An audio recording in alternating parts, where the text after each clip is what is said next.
Good morning बंधू आणि भगिनींनो, आजच्या व्लॉग मध्ये तुमचं सहर्ष स्वागत आहे. सकाळचे वाजले होते 9. माझे आंघोळ वगैरे झालेली होती, पण चहा नाश्ता बाकी होता, त्यासाठी थांबलो होतो.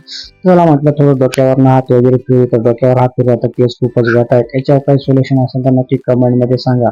आमच्या पहिलीचा चालू होता नाश्ता, आणि नाश्तामध्ये ते खात होते बिस्किट वगैरे, कारण बिस्किट तिला तर खूपच आवडतात, ती मला पण देत नव्हती बिस्किट खायला.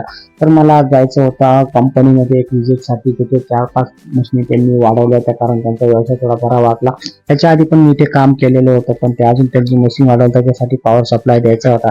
चला तर मग मला 4-5 दिवसापासून त्या गोष्टीची उत्सुकता होती. फायनली ती गोष्ट आज आमच्या घरी पोहोचली होती. तर त्याची मला अनबॉक्सिंग करायची होती. मी मागवलेला होता माईक अमेझॉनवरनं, तर मला त्याची अनबॉक्सिंग करायची होती. तर माईक ची अनबॉक्सिंग करण्यासाठी मी घेतला. तर माईक खोलल्यानंतर खूपच छान वाटला, दिसायला पण छान वाटला, आणि थोडंसं टेस्टिंग तर काही केली वगैरे नव्हती. तर त्याच्यानंतर मी तुम्हाला सांगेल, कमेंट मध्ये नक्की सांगा मला कसा वाटला.